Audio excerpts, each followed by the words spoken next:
ahead, brother. In the name of the Father and the Son and the Holy Spirit. Amen. Amen. Loving Heavenly Father, we thank you and we praise you for this wonderful day. Once again, here we all are gathered together from different parts of the world. Today, all of us are going to study your holy word here. Let the Holy Spirit take full control of this class. Grant us the wisdom of your Spirit through teachings which we are going to hear in this class. Help us to understand the truth of your word.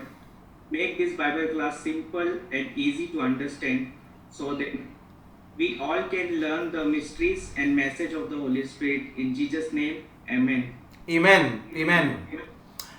Thank you, Brother Sandeep. And my brothers and sisters, a warm welcome to each one of you. Today, as I mentioned earlier, we are going to reflect on the day's gospel from John chapter 6, verses 35 to 40.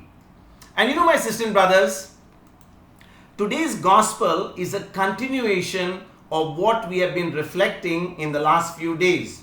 In fact, we have been on John chapter 6, which began with Jesus performing the miracle of the 5 loaves and the 2 fish.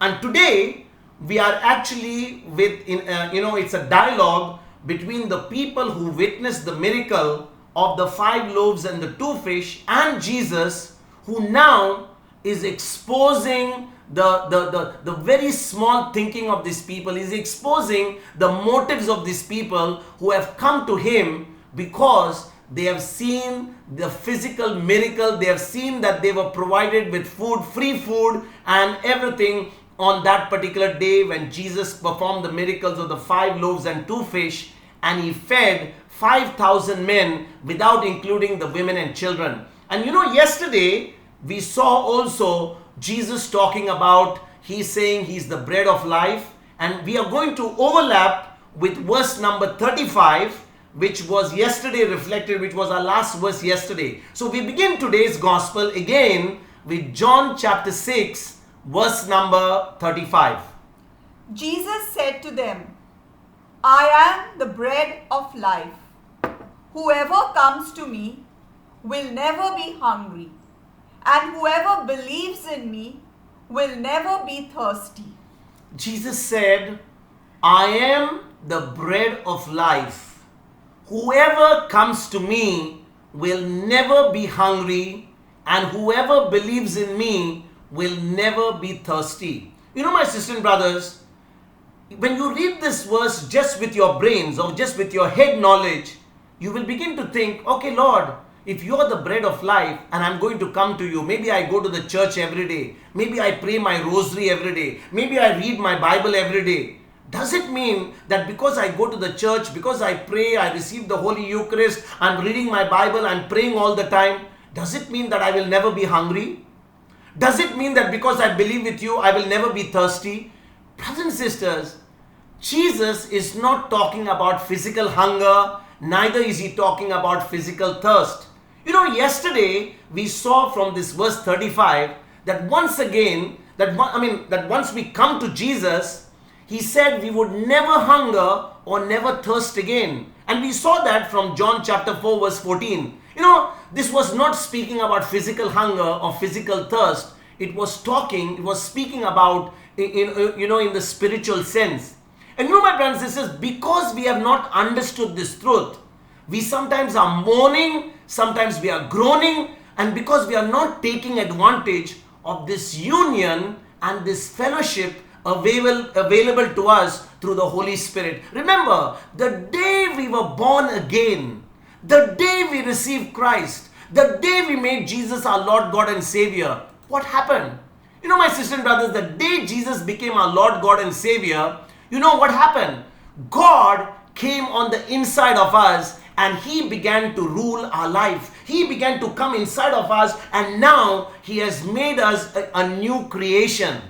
But it doesn't stop there because we have accepted Christ. Remember, my brothers and sisters, when we accept Christ, when we are made born again on the inside, there is something on our part which needs to be done. And we discussed that in detail yesterday, where we talked about renewing this mind, renewing our soul, renewing our thinking, so that this renewing or this opening of our tap of our mind allows us to draw from our spirit and receive everything. Which means that this type of hunger and thirst, which we still have in spite of having Christ on the inside of us, is not because Christ has not given us, taken away our spiritual hunger or taken away our spiritual thirst, but it is caused because of our ignorance and because of our unbelief. And know, my sisters and brothers, those who come to Jesus should never ever be desperate or ever be, anxious.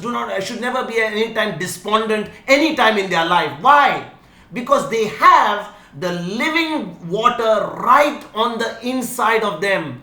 Can you imagine, my brothers and sisters? The living water is inside every believer on the inside in their born again spirit. That's what Jesus said in John chapter 7 verse 37 to 39. I want to take you there again. Jesus said, the day you receive me as your Lord, God and Savior, the day you receive the new birth, you will have the well inside of you, and that well will spring out to life-giving waters. And not only now, that river will flow. My sisters and brothers, think for a moment. The moment you accept Christ, just as Jesus walked on this earth, he performed all those miracles, he raised the dead, he healed the sick, he cast out those devils. In the same way, when you and I truly have Christ on the inside of us, we renew this mind. Now wells of spring start flowing out of us, and this wells of spring will go now and bring healing to people around us, will bring the change in the lives of people around us. Why? Because we are sharing them the secrets of the kingdom. We are sharing them the truth. We are sharing them the revelation that God has given to you and me. And sisters and brothers, there is a time in our life when we are only involved with that well that is for myself. For example, maybe I got a problem with my health. I know that the word of God says, by his wounds we have been healed.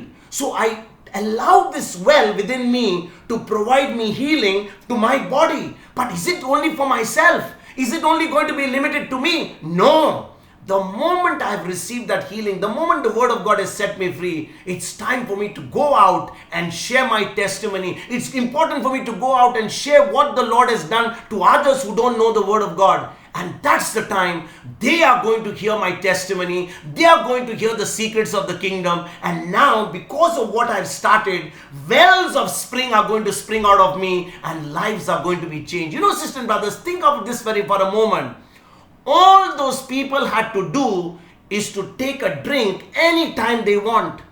Those who have really accepted Christ. But are we really, renewing our mind? Are we really drinking every time when we want it? Sisters and brothers, what is freely available for everyone has to be received by the new birth. And in fact, those who appropriate by drawing out from that well from inside, from our born again spirit, have learned the secret of how to let those springs flow from within and let the waters, that is the living waters, flow to everybody. We sing this song sometime, let the living waters flow on. I don't know whether you hear the songs about the Holy Spirit song, let the living waters flow on, let it sweep away my pain. And we sing all those songs, but actually speaking, what we are singing is the wells of spring within us. Imagine, brothers and sisters, as believers of the Lord Jesus Christ, we are God-possessed people. We have God, the living God, the creator of heaven and earth, living on the inside of us.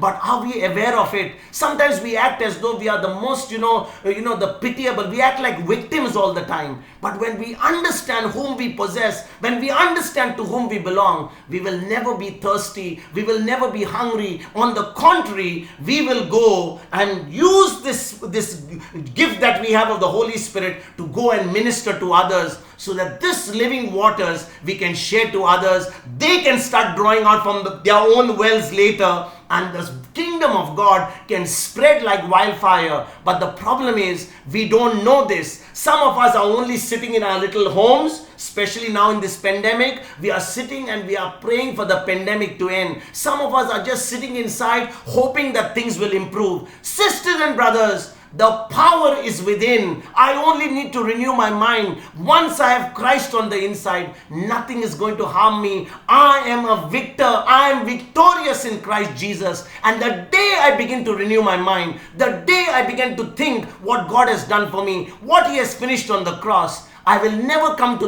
the Lord like a beggar. I'll come like a real warrior. I'll come not like a victim, but like a victor. And that's why we need to understand this verse number 35 as something that we need to actually see manifested in our day-to-day life. Because Jesus Himself said, whoever comes to me shall never hunger. Whoever believes in me shall never thirst. Amen. Let us go to verse number 36.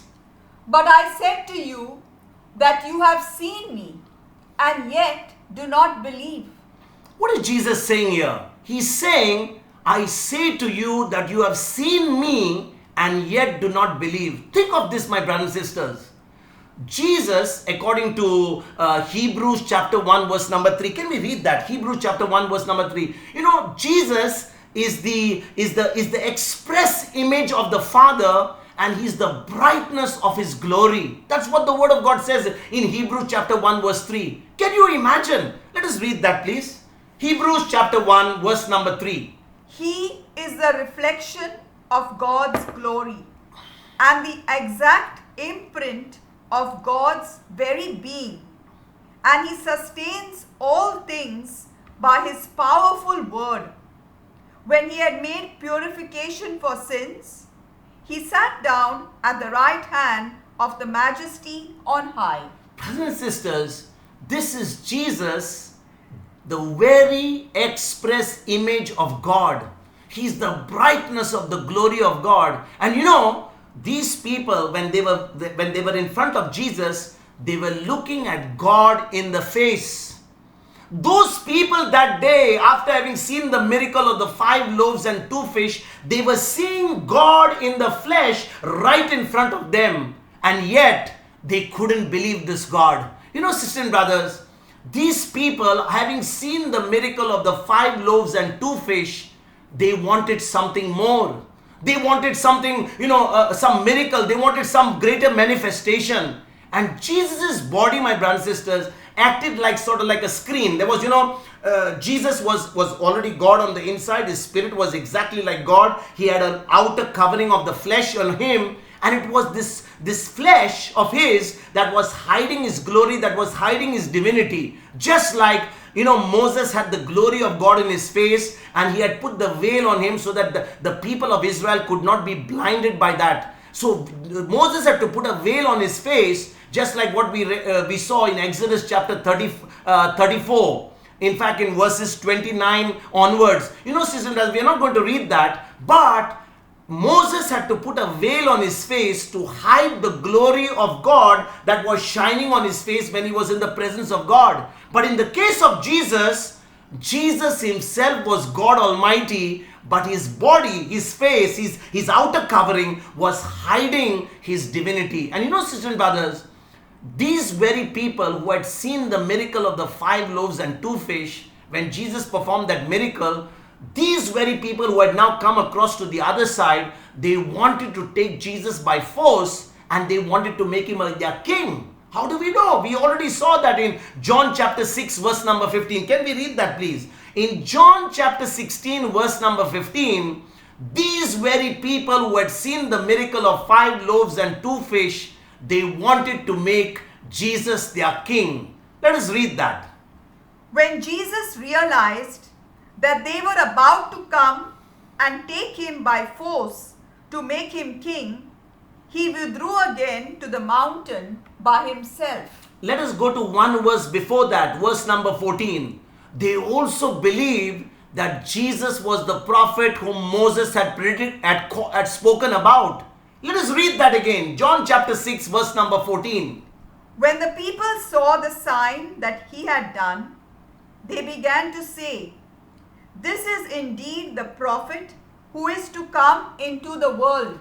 Indeed, this is the prophet that was indeed to come into the world. So they wanted to make Him king. They knew He was the prophet that Moses had spoken about because they were familiar with scriptures. And yet, my brothers and sisters, Jesus said in this verse, in verse number 36, that they didn't believe in him. Can you imagine? They call him a prophet. They want to make him a king. They have seen the miracle he has done. And yet Jesus says they do not want to believe in him. Jesus knew from the beginning, my sisters and brothers, who would be his true believers, who would be his true followers. John chapter 6 verse number 64. It is a little bit ahead, but let us read that. John chapter 6 verse 64. It tells us that Jesus already knew who were the people who would believe in him, who were the people who would follow him, who were the people who would be his disciples. John 6 verse number 64.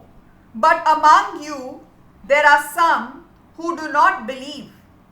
For Jesus knew from the first who were the ones that did not believe and who was the one that would betray him. Sister and brother, just think for a moment. Jesus is God Almighty. He is the creator. And yet, he humbles himself, comes to the earth. He doesn't reveal completely his divinity. People can see his humanity. People can see the power flowing from him because he is now in touch with his Father. And yet, this God is right now telling us that he knew exactly who were his true believers, who were his true followers. Sisters and brothers, let us ask ourselves this question today. Am I truly a believer of the Lord Jesus Christ? Am I really a true follower of the Lord Jesus Christ? Or am I somebody who's just going about life, maybe a little bit of church there, a little bit of Bible study there, a little bit of, retreat there, a little bit of a prayer there, a little bit of witness there, a little bit of a fellowship there, a little bit of a testimony there? Am I really a person who believes in Jesus? Am I really following him? Have I really made him my Lord, God and Savior? Am I really following him because I've experienced something in my heart? I've experienced his presence. I've seen the glory in my life. And now this glory that I have witnessed, I want to share it with everybody. Sisters and brothers, remember one thing.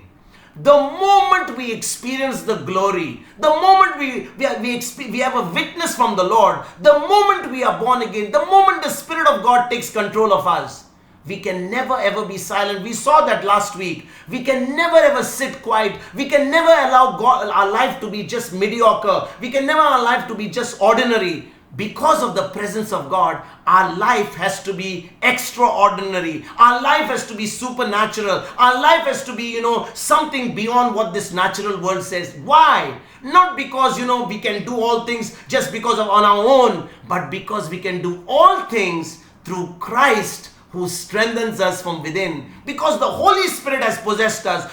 God Almighty lives on the inside of us. And my sisters and brothers, the day we come to the realization of this truth, the day we come to understand that we are people who actually are the ambassadors of Christ, we possess the kingdom on the inside and we need to release it out by the renewing of our mind. That's the time God can use you and me in order to advance his kingdom so that nobody absolutely should ever be lost. Remember, as we go further, we shall study about that. God does not want anyone to be lost. That's why it is a choice that we have to make. Remember, God has done his part. God has already saved us on the cross. The word of God says Jesus carried the sins of the whole world. He is the expiation of not only our sins, but the sins of the whole world. That means Jesus' sacrifice covers everyone from north to south, east to west. But the question is, the choice to receive Christ, the choice of the salvation becomes my very own. Am I ready to accept this choice? Because when I accept it, I will see the glory. If I reject it, the consequences of my decision, I have no control. It's going to be eternal damnation. And therefore, if I know that by having Christ with me, the day I accept him as my Lord, God and Savior, if I truly received him as my Lord, God and Savior, my life should not be ordinary. My life should not be, just mediocre. My life should be extraordinary. I should be able to manifest the supernatural in my life. Let us go to John chapter 6 and let us take verses 37 and 38 together. Everything that the Father gives me will come to me, and anyone who comes to me I will never drive away. For I have come down from heaven not to do my own will, but the will of him who sent me. Now, brothers and sisters, what is Jesus saying in this verse? He's saying, everything that the Father gives me will come to me, and anyone who comes to me, I will never drive away. Now listen to this, my brothers and sisters. If you can pay full attention without being distracted. You know, some have taken this statement of Jesus or this message of Jesus so far and have even misinterpreted this verse in verses 36, 37 and 38. Why? You know, Jesus said, whoever believed in him would have eternal life. Where did he say that? John chapter 3 verse number 16. Let us read that. In John chapter 3 verse number 16 he says, God so loved the world that he gave his only son, so that all those who believed in him may not perish, but may have eternal life, may have everlasting life. They will never come under judgment. They will never be condemned. They will never go to hell. They are going to experience eternal life here on earth. So if Jesus said that God loved the world so much and the only condition is to believe, then why are we not believing the gospel? Why aren't we believing in Jesus? You know, my brothers and sisters, listen to this again. The Holy Spirit draws everyone. He draws everyone. That's what the word of God says in John chapter 6 verse 44. Can we read that please? In John chapter 6 verse 44, Jesus was saying, it is actually the Holy Spirit who's going to draw everyone. Because if the Holy Spirit doesn't draw us, nothing will be possible. We will never be able to have relationship with Jesus. We will do only religion. We will only do some rituals. We will only follow some customs and some traditions. But we will never ever be drawn into a relationship with Jesus, because it always comes through the Holy Spirit. Let us read that. John chapter 6 verse number 44. No one can come to me unless drawn by the Father who sent me, and I will raise that person up on the last day. You know, sister and brother, Jesus is saying, no one can come to the Father unless the Father draws him. And how does the Father draw us? The Father, the Son, and the Holy Spirit are one God. So it is the Holy Spirit, because right now the Father is in heaven, Jesus is at the right hand of the Father, we are in the ministry of the Holy Spirit. So the Holy Spirit is the one who draws us to Jesus. The Holy Spirit brings us into an intimacy with Christ. The Holy Spirit brings us into a relationship with the living God. And therefore, it is the job of the Holy Spirit to draw everyone, but not everyone responds positively. Not everyone responds positively. How do we know? Matthew chapter 22 verse number 14. It tells us that not in spite of being drawn to the Lord, in spite of being called by the Lord, not everyone is responding to this invitation. Let us read that. Matthew 22 verse number 14. For many are called, but few are chosen. Many are called, but few are chosen. What is the meaning of this, my brothers and sisters? Many people read this. They say, many are called, but few are chosen. What is the meaning? You know, you can't just come to the Lord and you say, I've just come for the Bible study. I've just gone to church. I'm just going to finish my ritual. You know, my brothers and sisters, the Holy Spirit is the one. And therefore, if we are coming to the Lord, if we are going to have a relationship with the Lord, unless the Holy Spirit draws us into that relationship, we will never be able to have a relationship with the Lord. So what is the meaning of this? What is the starting point? The starting point is listening to the gospel of Jesus Christ, listening to the good news of Jesus, knowing what he did for you and me on the cross of Calvary, understanding the cross in its true meaning, that he took our place on the cross, he died in our place, he shed his blood so that you and I could be cleansed of all our sins, we could become sons and daughters of the Heavenly Father. And when we are cleaned of that sin which is inside because of the sin of Adam, now we are accepted in the Beloved. And the moment we are accepted in the Beloved, God gives us the gift of the Holy Spirit. So brothers and sisters, it is God's will to receive the Holy Spirit. That's why it says, if we know as parents, we know as fathers to give good things to our children, even though we are sinful people, even though we are wicked people, even though we are wicked dads and moms to our children.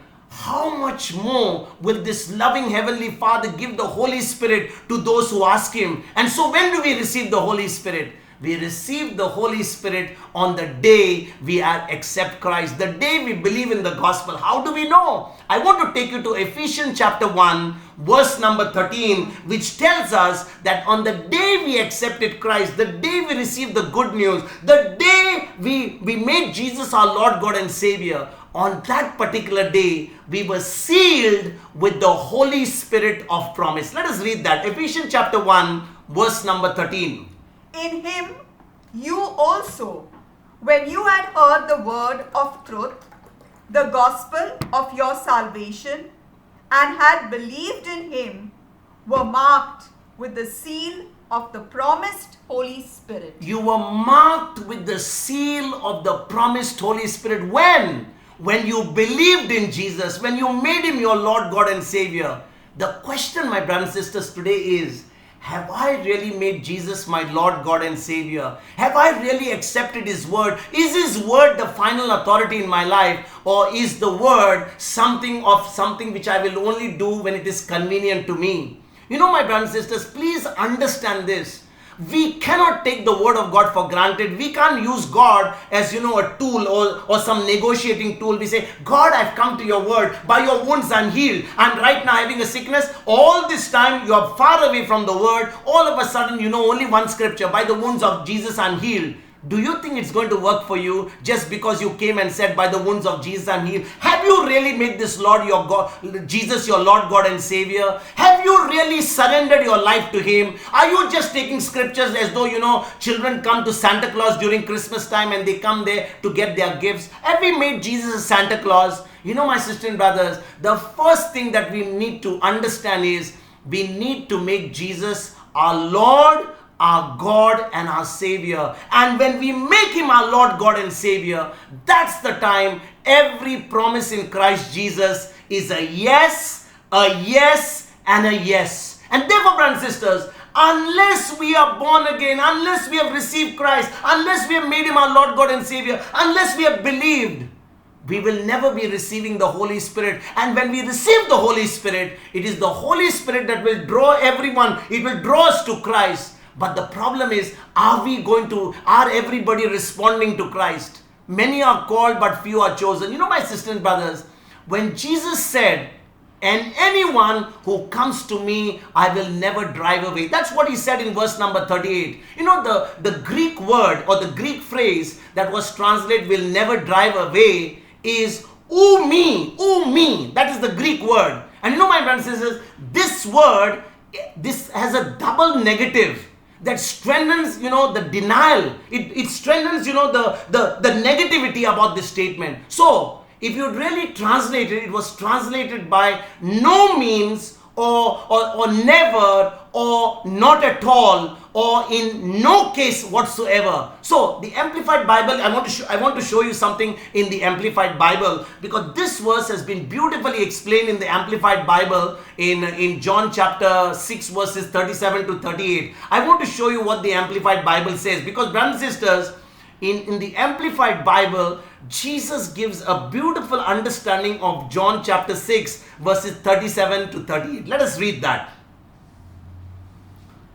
All that my Father gives me will come to me, and the one who comes to me I will most certainly not cast out. Okay. I will never reject anyone who follows me.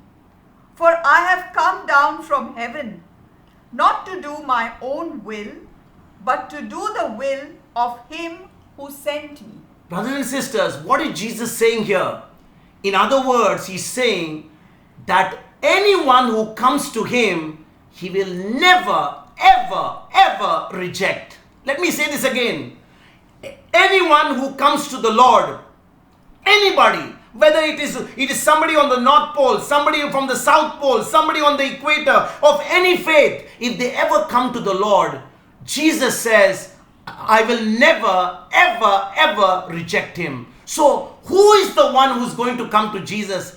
The one who has heard the good news, the one who has understood what the cost was paid to set us free. And you know, my brothers and sisters, this is why you and I who have heard the gospel, you and I who have been born again, you and I who have seen the glory, you and I who have made Jesus our Lord, God and Savior, should not be sitting on our thrones, should not be sitting in the comfort of our thrones at home, should not be sitting in the comforts during this pandemic. It's time. There is a storm taking place outside. People without Christ are perishing. They are going to be lost for all eternity. And that's why it is important for you and me to step out in faith, to use the phone, to use the media, use every method so that they will be able to receive Christ. My brothers and sisters, if you understand what the war is taking place right now, the enemy knows. We have shared that about a month ago. Jesus is returning soon. All the signs are showing that. And if Jesus is going to return soon, Satan knows his time is up. Satan knows that there is very little time for him. So he is destroying as many people as possible, because that is the only pleasure he can get. He knows his time is up, because he has to be for all eternity in the lake of sulfur. And you know, my sisters and brothers, if you and I have truly accepted Jesus, if you and I truly understand how we have been saved, if you truly understand that heaven has been opened for you and me, then you will not be sitting on your thrones. You will not be worried about the pandemic. You will not be worried about your own life. You will lose your life so that you will gain it, the higher life in Christ, because you have experienced something which you want to go and share to others. You know, sisters and brothers, in other words, what Jesus is saying in this verse, he's saying that anyone who comes to him, he will never reject. But for people to come to him, they need to hear the gospel. They need to hear what Jesus has done for us on the cross. You know, brothers and sisters, the gospel has to reach to the ends of the earth. Not many people know the gospel today. There are so many people who are in the dark today. There are so many people who don't know about Jesus Christ. You know, Jesus is God. Jesus was, when he came to the earth, he was in the flesh. He is God. He was God when he walked on the earth. And therefore, we could argue that anything he wanted to do, he could have done.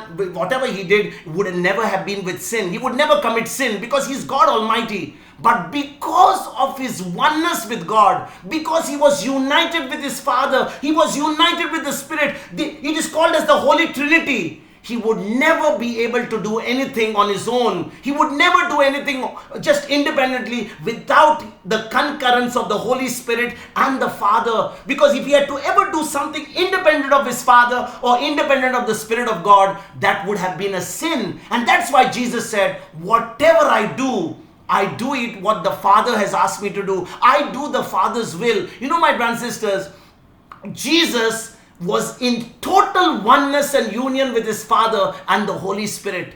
Any independence would have been denying that union, would have been denying the Holy Spirit. You know, sisters and brothers, just think for a moment. Today we are living in this time of history. You know, we are living in the 21st century. We are living in 2021. We are living in the era of the Holy Spirit.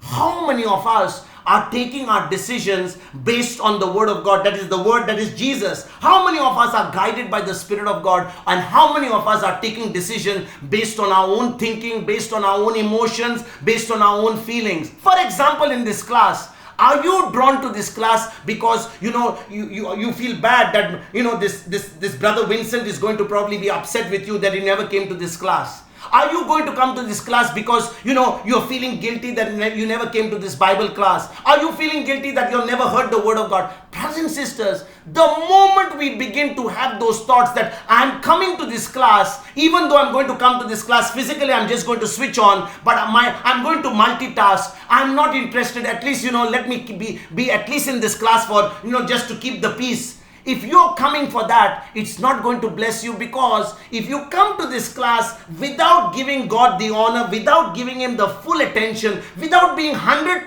listening to his word, I tell you, you will never be in union with the Holy Spirit. You will never be in union with the Father. You will never be in union with Jesus. You will never be united with the Holy Trinity. And therefore, brothers and sisters, we now have been united with the Father, the Son, and the Holy Spirit, and we are dependent on the leading of the Holy Spirit, just as Jesus was. You know, in the new covenant, we just can't do our own thing if we are truly believers of the Lord Jesus Christ. I'm telling you something which is very serious. I don't think it is ever taught in the church. It's never taught anywhere, because all we are told, just come and give your attendance in the church. Just come there, let everybody see you, let the priest see you, let the people see you, that you are a church goer. You know, my sisters and brothers, our actions, whether good or bad, are not sin. But when they are done without the leading of the Holy Spirit, that's the time our actions are sin. Let me say this again. You know, just because you went to church, just because you read the Bible, just because you prayed, just because you came to Bible study, it doesn't mean that, you know, you have done a great thing. Listen to this. When our actions, whenever our thinking, whenever we could do something is done independently without the leading of the Holy Spirit, without being directed by the Word, that's the time we are committing sin. Because most of the people have been told this. You know, when you are committing sin, when you have told lies, when you have committed a murder, when you have done adultery, when you have done a rape, you have done some robbery. These are the sins you must confess. You know, my sisters and brothers, all these sins that I spoke about, Jesus already paid for them on the cross. There is only one sin that is going to take us to hell. John chapter 6 verse number 9, it tells us the only sin that is going to take us to hell is the sin of not believing in Jesus, not believing in the sacrifice of Jesus, not believing what He did for us on the cross. And therefore, all these other sins that we have been so focused when we are having a sin mentality is exactly what the church today is preaching. All the church is focusing, keeping you bound, keeping you in bondage. But when you understand all those sins have been paid for, the only sin that is going to lead us to hell is the sin, that one single sin of rejecting Jesus, rejecting the leading of the Holy Spirit. And that's why Jesus said, all sins can be forgiven, but the sin against the Holy Spirit, the sin of blaspheming the Holy Spirit, the sin of rejecting the love of God can never be forgiven, because even though the Lord has been speaking to us, we have rejected the voice of the Lord. We have taken decisions on our own. You know, brothers and sisters, what I'm just sharing with you is a very serious truth. I don't know if you have ever heard it before, but this is what the Spirit of God is telling us. Don't get focused on your individual sins. I never went to work. I spoke a lie here, and I hurt somebody there. I yelled at somebody, at my wife. I robbed some little bit of, from the grocery. These sins Jesus has already paid for. But when you understand that one single sin of rejecting Jesus, rejecting His word, rejecting the leading of the Holy Spirit is the one that is going to result in our damnation, going to result in our rejection, is resulting that we shall never make it into the eternal life. And therefore, brothers and sisters, every sin that we commit is the sin of unbelief. Let me show you a particular scripture, okay? Romans chapter 14, verse number 23. Let us read that. The Holy Spirit is teaching us something very beautiful right now. He is saying that the only sin that we shall be, which is sin, is the sin of unbelief. When something is not of faith, it is a sin. Romans chapter 14, verse 23. But those who have doubts are condemned if they eat, because they do not act from faith. For whatever does not proceed from faith is sin. Anything that does not proceed from faith is sin. My brothers and sisters, the Holy Spirit is making it very clear to us right now. It is not our individual sins that is going to condemn us, because most of the time the church is only preaching sin, sin, sin. But when you understand, when we are not in faith, when we are not believing the word, right now we are in the midst of the pandemic. This whole world has been gripped by a terrible pandemic. What are we believing? Are we believing for the pandemic to go? Are we believing that life will be normal? Let me tell you, my brothers and sisters, what I've been saying all throughout this week. Let us not worry about this pandemic. The pandemic will continue for a long time. What we need to do is, in spite of the pandemic, we need to go across. We need to fight it by knowing that we are the temples of the Holy Spirit. That this virus cannot touch the children of God when they know that they are possessed by the living God. And when we go into faith, we have already committed a sin. So all those people right now who are sitting on their thrones in the church, all those people who are sitting on their thrones in their home, all those who are sitting in the thrones in their palaces, all those who are sitting in thrones in their mansion, afraid of this virus that is going to kill them. You are already in sin because fear has paralyzed you. Fear has kept you indoors. Fear has stopped you from doing what God has called you to do. And therefore, remember this, my brothers and sisters, anything that is not of faith, anything that is not of faith is sin. How many of us, based on this scripture, are sinning against the Lord? How many of us are not believing in this Lord? How many of us have kept this Lord away from our life, that we are saying He's in heaven, He's not interested about the affairs of this world. He came to this earth, He took our sickness away. He died in your place, in my place, so that you and I could live the eternal life. We could live a life of relationship with Him in spite of all the negative that is going around us. But are we really believing what He has done? Or is our circumstances, is this pandemic, is this situation, is the doctor's report, is my bank balance, are these things talking to me louder than what my God has already done for me? This is a question that each one of us need to address. We need to ask ourselves. We need to quickly make the correction, and we need to come to the Lord with a repentant heart so that we can get back to faith and we can get back to living a life of victory, living a life of freedom, living a life of abundance which God has promised us in Christ Jesus. John chapter 6 verse number 39. And this is the will of Him who sent me, that I should lose nothing of all that He has given me, but raise it up on the last day. Now here in verse number 39, Jesus was speaking of the people who would actually believe in Him. So brothers and sisters, this could apply to you and me today if we are really believing the words of Jesus. He's saying, and this is the will of Him who sent me, that I should lose nothing of all that He has given to me, but I shall raise them up on the last day. Brothers and sisters, this is what the Father had given to Jesus.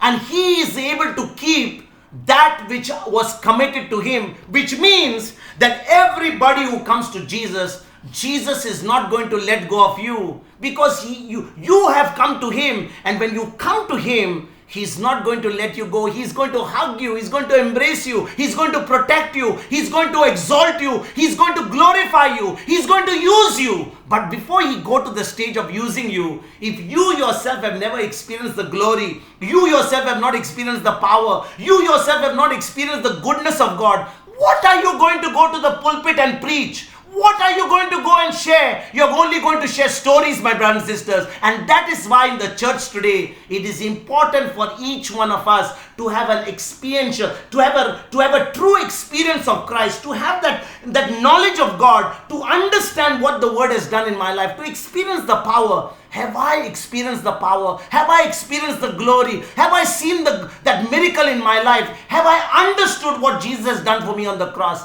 And you know, my brothers and sisters, once we understand and now we are drawn by the Spirit of God to Christ, Christ is not going to let us, because He says, I should lose nothing of all that He has given to me, and I shall raise them up on the last day.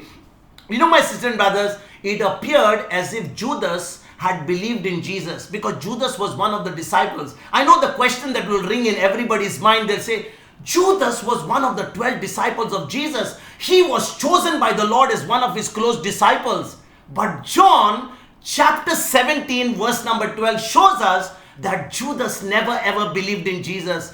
Judas walked with Jesus for 3.5 years, but he did not believe in Jesus. My brothers and sisters, just because you came to the Bible class, just because you attended the Word of God, it doesn't mean that you believed. Your action shall show that you truly believe. Your action shall show whether you are really in faith. You know, my sisters and brothers, let me put it this way. You know, in the Garden of Gethsemane, when Jesus was praying just before He was to go to the cross, the night before His crucifixion, you know, in John chapter 17 verse number 12, Jesus was praying. What did He pray?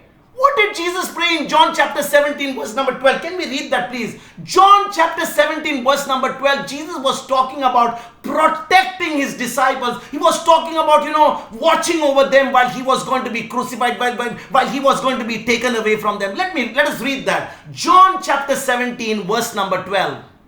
While I was with them, I protected them in your name that you have given me.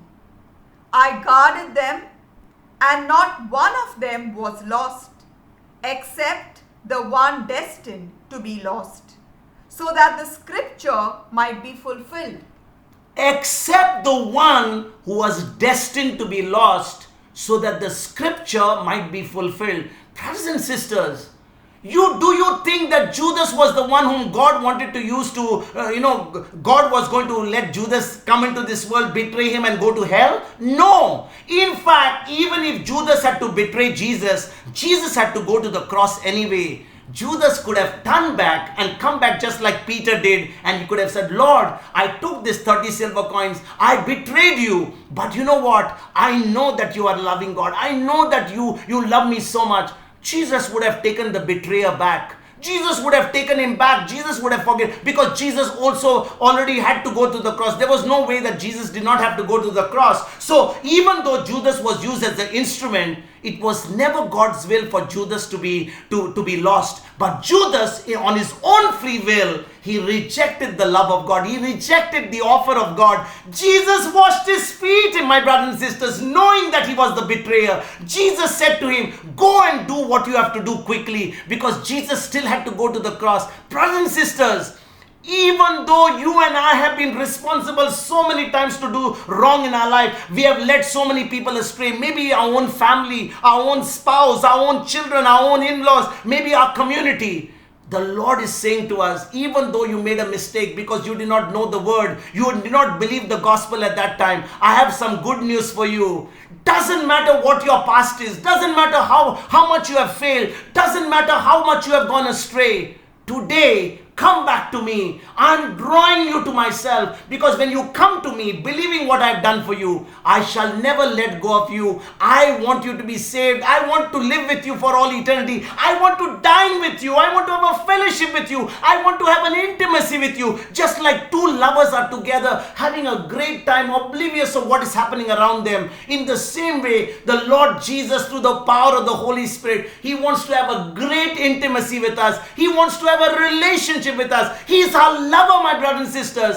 This God wants us to be saved. He doesn't want anyone to be lost. But when you look at Judas, he never ever believed. He never ever believed after being 3.5 years. I pray that many of you are listening to the word of God, but just not listening for what you are going to get out of the word, but you are coming to the word in order to build your relationship with Jesus, to have that intimacy like two lovers sitting together, so that you will experience the life of God. You will experience the joy of Jesus. You will experience the peace which surpasses all knowledge, and you will be able to live the abundant life that Jesus has promised you and me. Amen. John chapter 6 verse number 44 is our final verse for today. Let us read that. This is indeed the will of my Father, that all who see the Son and believe in Him may have eternal life, and I will raise them up on the last day. Now, brothers and sisters, when you read this verse number 40, many a times if you don't read it with the direction of the Holy Spirit, you read it as it is, sometimes you will get confused. This is a very good example of how to interpret scripture. The Holy Spirit is going to teach us something very beautiful from verse number 40.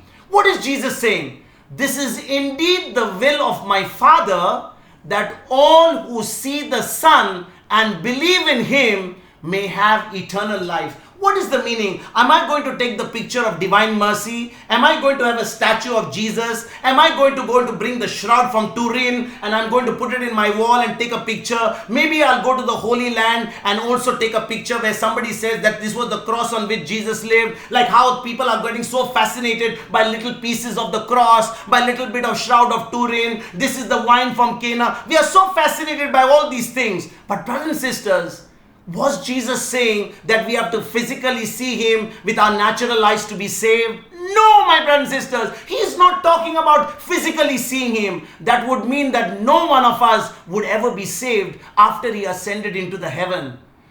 Jesus is already at the right hand of the Father. Nobody has seen Jesus. We have seen Jesus only through His living word. And therefore, this is speaking of our spiritual eyes. This is not talking about our physical eyes. We have to see in the sense that we understand his substitution for us and believe what he has done for us. You know, my sisters and brothers, on Good Friday, if you can go back to the videos of Good Friday, I gave a teaching on Good Friday about how Jesus became our substitute. And if you can go back to the Good Friday teaching and see that how Jesus became our substitute, you will understand that he became our substitute for us. And when we believe that what he did for us on the cross, that's the time we are going to experience that eternal life, and we are going to live it not only when we go from this earth, but we are going to live it starting now forever and ever. You know, my sisters, brothers, eternal life is knowing God the Father and Jesus Christ the Son in an intimate and a personal way. This is what John chapter 17 verse number 3 says. We have seen that in the past. We have seen that when we were reflecting on John chapter 3, the Gospel of John, especially John chapter 3 verse number 16, we reflected on that. But for today, let us only go and read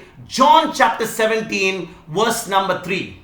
And this is eternal life, that they may know you, the only true God, and Jesus Christ, whom you have sent. So, eternal life, my brothers and sisters, is not about a life that we will live when we die and we go from this earth. Eternal life is all about, intimacy and a relationship with Jesus through the Word of God, through the presence of the Holy Spirit. And therefore, you and I, when we receive the new birth, when we are sealed with the Holy Spirit of promise, Ephesians chapter 1 verse 13, now the Holy Spirit in us, the Word of God that we have planted in our heart, the Rhema word which is speaking to us from inside out, is directing our life, taking us from glory to glory. Sisters and brothers, remember, there are two types of hearing. One, that we hear what you are hearing right now. As I share the word to you, the Holy Spirit through me is speaking to you. You are hearing words from the outside. They are entering you on the inside. But there is a time which comes as you hear the word with understanding. The word of God planted in your heart with understanding, and the Holy Spirit which is sealed with your spirit is now going to speak words to you from inside out. And that's the time the Holy Spirit is going to lead you to green pastures. He's going to lead you to that place where you can receive abundant life. The place where He can use you and me to advance His kingdom. Amen? Let us pray. Loving Heavenly Father, we thank you and we praise you for today we have learned beautiful teaching on receiving salvation is your choice. So, by your grace, help us to apply this teaching from your word in our daily life, for we become a doer of the word of God. We ask this prayer in Jesus' name. Amen. Amen and amen.